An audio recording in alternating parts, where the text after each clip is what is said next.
Again my friends and dear student, myself Mahendra Devanda.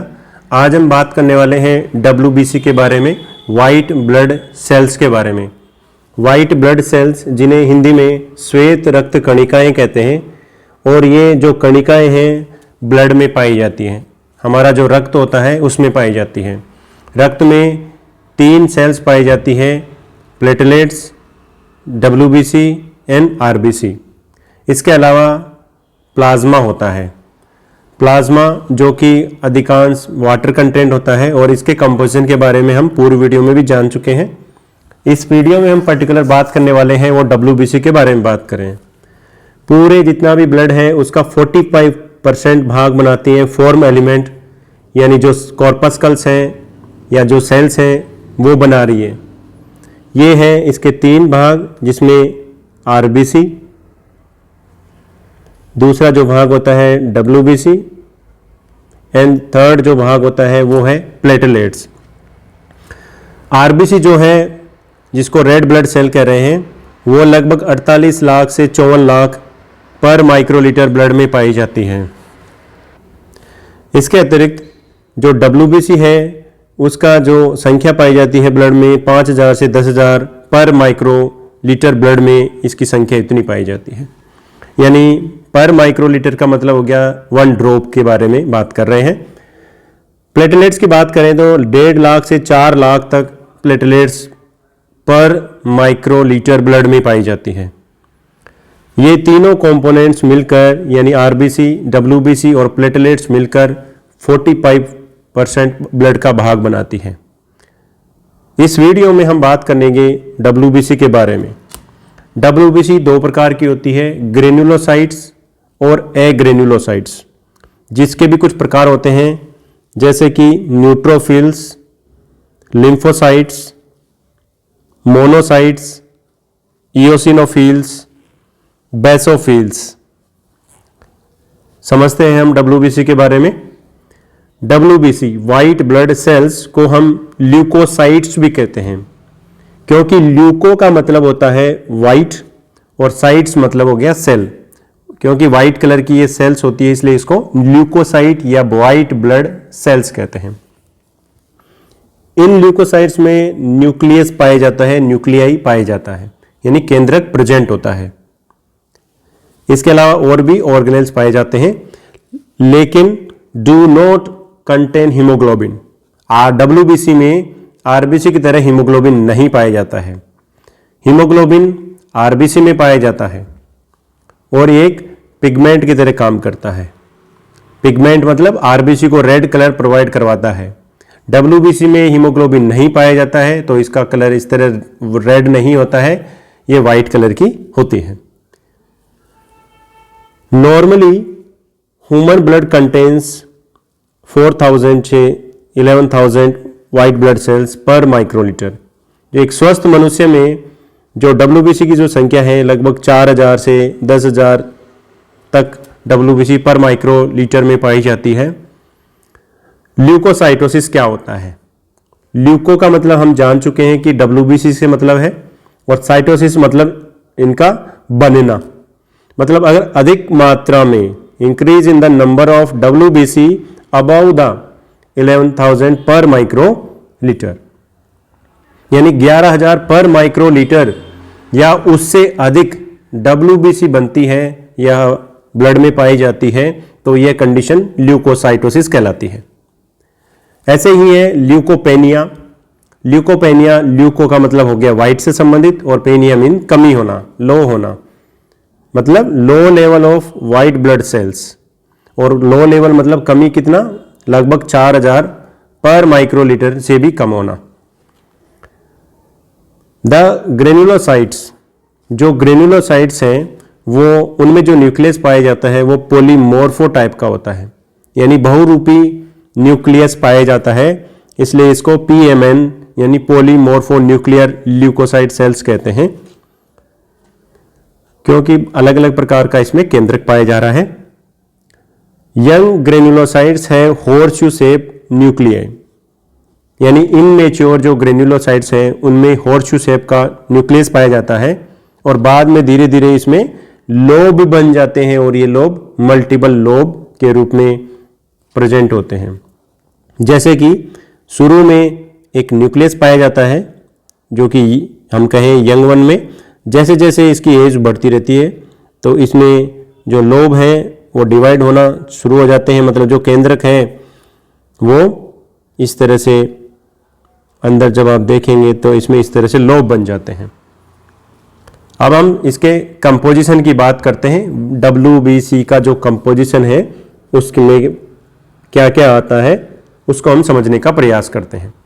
WBC को हमने दो प्रकार से डिवाइड किया है। एक है ग्रेनुलर ल्यूकोसाइट्स या ग्रेनुलोसाइट्स, इसको हम कह सकते हैं ग्रेनुलोसाइट्स, और जो दूसरा टाइप है वो है ए ग्रेनुलर ल्यूकोसाइट्स या ए granulocytes.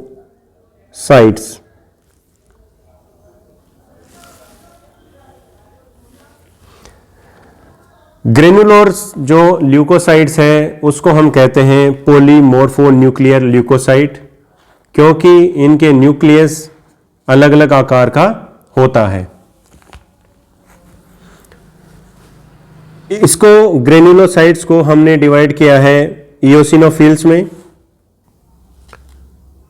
Basophil and neutrophil. Granular जो ल्यूकोसाइट्स है उसको हमने तीन प्रकार से डिवाइड किया है। जनरली आप दो ही प्रकार से देखते हैं, मोनोसाइट्स एंड लिम्फोसाइट्स। इसके अलावा भी एन के सेल्स और पाई जाती है जिनको नेचुरल किलर सेल्स कहते हैं। लिम्फोसाइट जो है उसको हम बी लिम्फोसाइट्स और टी लिम्फोसाइट के नाम से जानते हैं। ये है टी लिम्फोसाइट्स जिनको टी सेल्स भी कहते हैं और बी लिम्फोसाइट जिसको बी सेल्स भी कहते हैं। एक एक सेल्स के बारे में हम ब्रीफली जानने का प्रयास करते हैं। सबसे पहले है ग्रेनुलोसाइट्स में जो इयोसिनोफिल्स जो कोशिका है उसके बारे में बात करते हैं। इन्हीं सेल्स को हम एसिडोफिल सेल्स भी कहते हैं। यानी रक्त में जो WBC पाई जा रही है उसको हमने दो प्रकार से डिवाइड किया है। एक है ग्रेनुलोसाइट्स और दूसरा जो प्रकार हो गया ए ग्रेनुलोसाइट्स। ग्रेनुलोसाइट्स जिसमें पहली जो सेल्स हैं वो है इयोसिनोफिल्स जिसको हम एसिडोफिल्स भी कहते हैं। ऐसा इसका नाम इसलिए दिया गया है क्योंकि ये इयोसिनोफिलिक होती है, यानी जो इयोसिन स्टेन होता है उससे स्टेन हो जाती है। इयोसिन जो डाई होती है उससे स्टेन हो जाती। स्टेन हो जाने के बाद में इनका कलर रेड ऑरेंज हो जाता है, जैसे कि आप यहां पे भी समझ सकते हैं।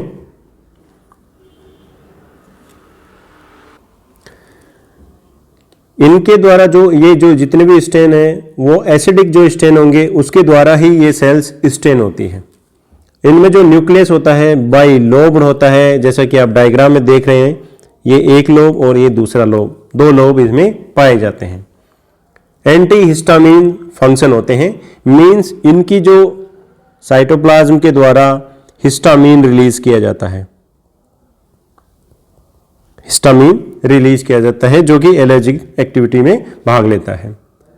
इनका टोटल WBC में कंट्रीब्यूशन 2 से 4% होता है टोटल WBC का। दूसरी जो सेल्स है ग्रेनुलोसाइट्स में बेसोफिल्स है। बेसोफिल्स क्योंकि ये बेसोफिलिक होती है, बेसिक स्टेन से स्टेन होने वाली होती है। दे स्टेन ब्लू पर्पल। इनके द्वारा देखो ब्लू पर्पल आप देख पा रहे होंगे, ब्लू पर्पल इसका कलर हो जाता है क्योंकि ये बेसिक डाई से स्टेन होते हैं। एग्जाम्पल के रूप में जैसे मिथाइल ब्लू है, हमारे पास एक बेसिक डाई है। The granules commonly obscure the nucleus has. इसमें जो न्यूक्लियस होता है उसमें 2 से 3 लोब पाए जाते हैं।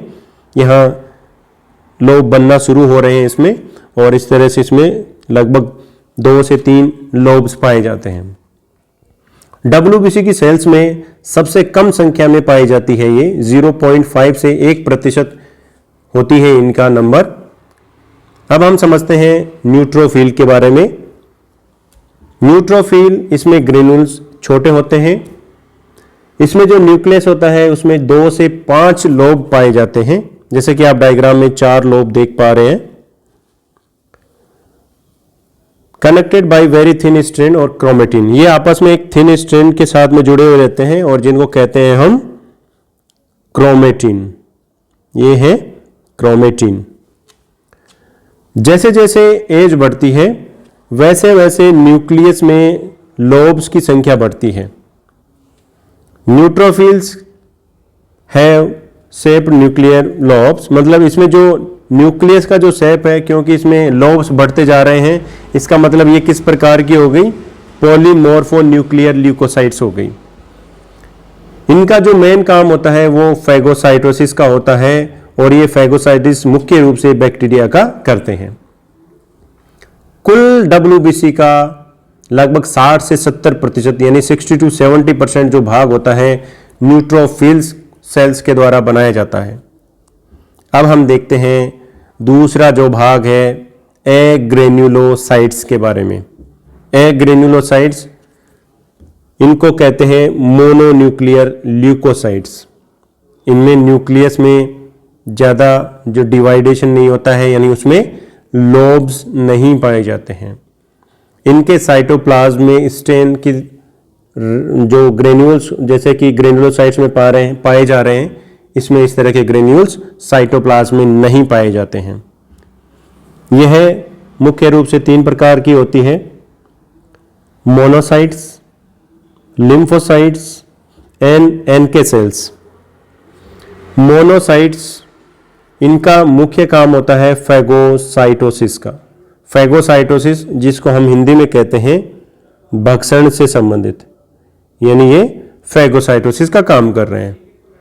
कुल WBC का लगभग 3 से 8% जो भाग होता है वो WBC द्वारा बनाया जाता है। दूसरा जो है लिम्फोसाइट्स, ये कुल WBC का लगभग 20 से 25% भाग बनाती है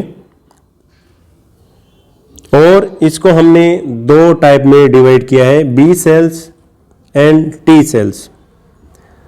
B सेल्स और T सेल्स को जो नाम दिया गया है वो इनके मैच्योरेशन के आधार पर दिया गया है कि इनका मैच्योरेशन, इनका परिपक्वन कहाँ पर होता है। B सेल्स के बारे में देखें तो B सेल का जो मैच्योरेशन होता है बोन मैरो में होता है और जो T सेल है उसका मैच्योरेशन थाइमस में होता है। थाइमस जो कि एक एंडोक्राइन ग्लैंड है, अंतःस्रावी एक ग्रंथि है। ये जो लिम्फोसाइट्स हैं, मोनोसाइट्स हैं, यानी जो जितनी भी WBC है और RBC है और प्लेटलेट्स हैं, इन सभी का जो उद्भव होता है, ओरिजिन होता है, वो बोन मैरो में होता है। बोन मैरो में ओरिजिन होने के बाद में ये परिपक्व होने के लिए अधिकांश कोशिकाएं ब्लड में आती हैं, लेकिन जो B सेल्स हैं उसका मैच्योरेशन बोन मैरो में ही होता है। क्योंकि बोन मैरो में होने के कारण इसको B सेल्स नाम दिया गया है और T सेल थाइमस में मैच्योरेशन होने के कारण इसको T सेल नाम दिया गया है। नेक्स्ट है NK सेल्स, जिनको हम कहते हैं नेचुरल किलर सेल्स, यानी ये ब्लड में घूमती हुई सेल्स पाई जाती है और फैगोसाइटोसिस की प्रक्रिया करती है। ये भी जो बाहर से जो एंटीजन आ रहे हैं उनको डिस्ट्रॉय करने का काम करते हैं। इसके अलावा एक और बात जो आपको ध्यान में रखना है, मोनोसाइट्स जो है वो ये जो सेल्स हैं जब टिश्यू में प्रवेश करती है तो इनको मैक्रोफेज कहते हैं। क्या कहते हैं? मैक्रोफेजेस कहते हैं और ये भी फैगोसाइटोसिस करने का काम करती है। नेक्स्ट इंपॉर्टेंट जो हमारे लिए बात है, neutrophils and macrophages are first line of defence. ये जो दोनों कोशिकाएं हैं, मैक्रोफेजेस एंड न्यूट्रोफिल्स, दोनों कोशिकाएं हमारे शरीर में जो प्रथम पंक्ति की जो प्रतिरक्षा तंत्र की जो कोशिकाएं हैं उसके रूप में कार्य करते हैं। मीन्स हमें बाहर से जो प्रवेश कर रहे हैं एंटीजन, उनसे बचाने का काम कर रहे हैं, उन एंटीजन को नष्ट करने का कार्य कर रहे हैं। ये थे WBC में पाई जाने वाली कोशिकाओं के बारे में। नेक्स्ट वीडियो में हम बात करेंगे प्लेटलेट्स के बारे में। Thank you.